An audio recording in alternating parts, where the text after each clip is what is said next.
ሰላም ጤና ይስጥልን አድማጭ ተመልካቾቻችን ከቶፕ ኒውስ ኔትወርክ ዕለታዊ ዜናዎችን ይዘን ቀርበናል። በቅድመ ማርቶቹን የትግራይ ትምህርት ቢሮ ከነዳጅ እጥረት ከደሞዝ መዘግየትና ከፈረሱ የትምህርት መሰረተ ልማቶች ጋር ተያይዞ ከታቀደው ጊዜ አንድ ወር ቀድሞ እንደሚጠናቀቅ አስታወቀ።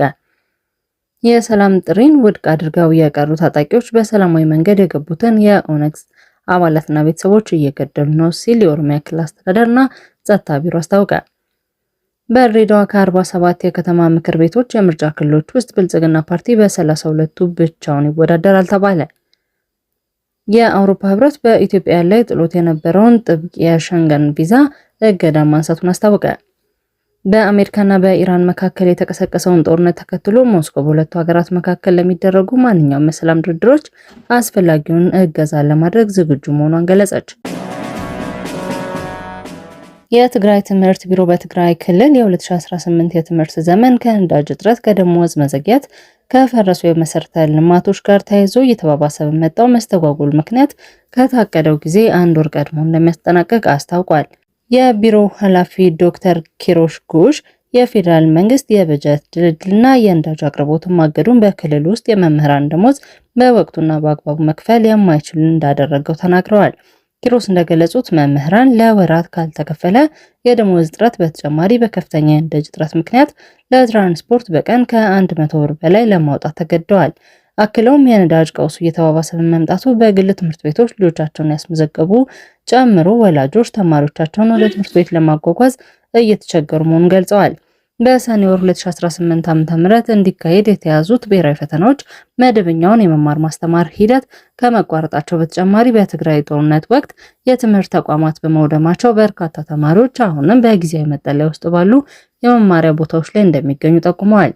የትምህርት መሰረተ ልማቶች በመውደማቸው ምክንያት ቁጥራቸው ቀላል የማይባል ተማሪዎች በአሁኑ ወቅት በጊዜያዊ መጠለያ ውስጥ ትምህርታቸውን ለመከታተል ተገደዋል ያሉት ኪሮስ መጪው የዝናብ ወራት ክፍሎቹን ለማጠናቀቅ ይበልጥ አስቸጋሪ እንደሚያደርገው በአጽንኦት ተናግረዋል። በዚህ ምክንያት መጀመሪያ ላይ በሰኔ 30 2018 ዓ.ም እንዲጠናቀቅ ተወስኖ የነበረው የትምህርት የቀን መቁጠሪያ አሁን ወደ ግንቦት 30 2018 መዘዋወሩን ተናግረዋል። የኦሮሚያ ክልል መንግስት የሰላም ጥሪን ውድቅ አድርገው የቀሩ ታጣቂዎች በሰላማዊ መንገድ የገቡ የኦሮሞ ነጻነት ሰራዊት ታጣቂዎችን ኢላማ በማድረግ የተለያዩ ጥቃቶችና ጉዳቶችን እያደረሱባቸው ነው ሲል ወነጀለ።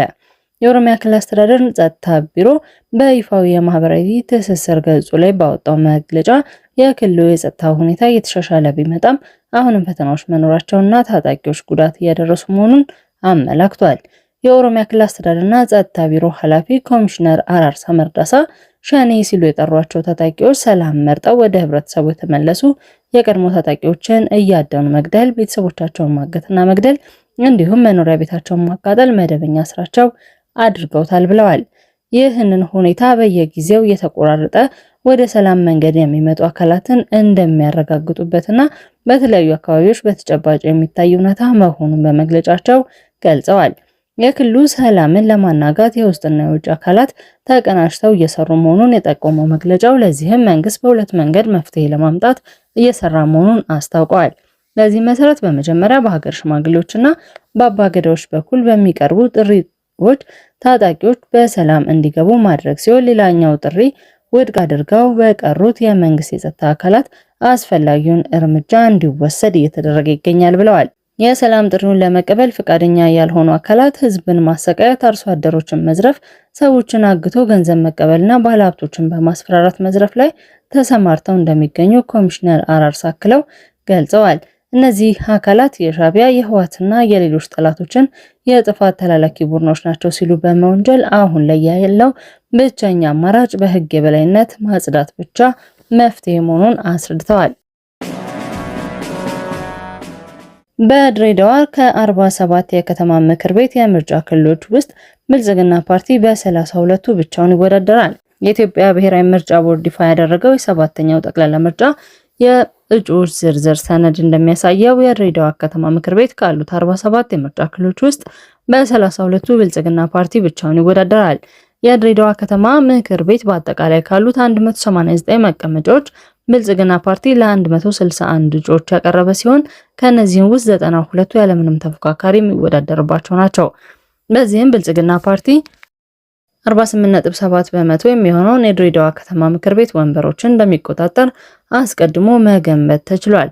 ከ47ቱ የምርጫ ክልሎች ውስጥ በ15ቱ 8 ተቃዋሚ ፓርቲዎች በድምሩ 47 እጩዎች ማቅረብ ሲችል አንድ የግል ተወዳዳሪ በ02 ቀበሌ የምርጫ ክልል ይወዳደራል። ለክልል ምክር ቤቶች በአንድ የምርጫ ክልል ከአንድ በላይ የምክር ቤት መቀመጫ ውድድር እንደሚደረግባቸው ይታወቃል። የአውሮፓ ህብረት በኢትዮጵያውያን ላይ ጥሎት የነበረው ጥብቅ የሸንገን ቪዛ እገዳ ማንሳቱን አስታወቀ። ይህ እገዳ የተጣለው በ2016 ዓ.ም ኢትዮጵያ ስደተኞችን መልሶ ከመቀበል ጋር በተያያዘ በቂ ትብብር አላደረገችም በሚል እንደነበር ይታወሳል። የአውሮፓ ህብረት ተቋማትና ኤምባሲዎች ያወጧቸው ውሳኔዎችና ማስታወቂያዎች እንደሚያመለክቱት በ2016 ዓ.ም የተጀመረው እገዳው እንዲሻር የተደረገው የኢትዮጵያ መንግስት ስደተኞችን መልሶ የመቀበል ሂደትን በማስተናገድ ረገድ ከፍተኛና ቀጣይነት ያለው መሻሻል ማሳየቱን የአውሮፓ ኮሚሽን ካረጋገጠ በኋላ ነው።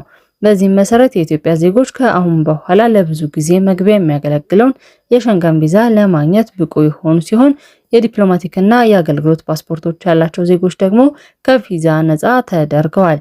እንዲሁም መደበኛ የቪዛ ማመልከቻ መመርመሪያ ጊዜ ወደ 15 ቀናት እንዲመለስ ተደርጓል። ይህ የቪዛ ገደብ መጀመሪያ ወደ አውሮፓ ህብረት ምክር ቤት የጸደቀው እንደ አውሮፓውያን አቆጣጠር በሚያዝያ 2024 በአውሮፓ ህብረት የቪዛ ህግ አንቀጽ 25 ሀ መሰረት ሲሆን ህጉ ህብረቱ በአውሮፓ በህገወጥ መንገድ የሚኖሩ ዜጎቻቸውን መልሰው ለመቀበል ፈቃደኛ ያልሆኑ ወይም ትብብር ያላደረጉ ሀገራት ላይ የቪዛ ገደቦችን እንዲጥል ይፈቅዳል።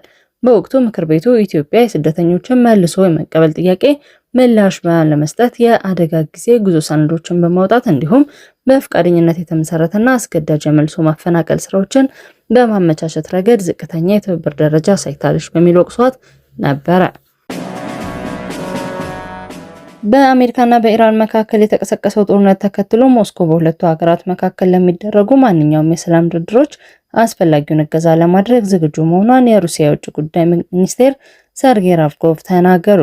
ምክትል ሚኒስቴሩ አክለውም ሩሲያ ድጋፍ ለማድረግ ያላትን ፍላጎት ቢገልጹም ፍላጎቷን ግን በሁለቱ ወገኖች ላይ በግድ የመጫን እቅድ እንደሌላት በግልጽ ተናግረዋል። ሰርጌይ እንደተናገሩት የመንግስት የዜና ወኪል ታስ ጋር ባደረጉት ቃለ ምልልስ ይህንን ግጭት ለመፍታት ሩሲያ ሊደረግ የሚችለውን ሁሉንም አይነት ድጋፍ ለመስጠት ዝግጁ መሆኗን ተፋላሚ ወገኖችን በሚገባ ያውቃሉ። በተመሳሳይ ጊዜ እኛ አገልግሎታችንን በእነሱ ላይ በፍጹም ጭነን አናውቅም፣ የመጫንም ፍላጎት የለንም። ነገር ግን ተገቢውን ጥያቄ ከቀረበልን የምርጫ እጃችን እንዘረጋለን ብለዋል። ምክትል ሚኒስቴሩ ሞስኮ ሁልጊዜም ቢሆን ለችግሮች መፍትሄ በሚገኘው በፖለቲካዊና በዲፕሎማሲያዊ መንገዶች ብቻ ነው በሚል ጽኑ እምነት እንዳላት አሁንም በዚህ ቁርጠኛ መሆኗን አጽንኦት ሰጥተው ተናግረዋል። አድማጭ ተመልካቾቻችን ከቶፕ ኒውስ ኔትወርክ ለዕለቱ ያዝናቸው ዜናዎች እነዚህ ነበሩ። መልካም ቆይታ።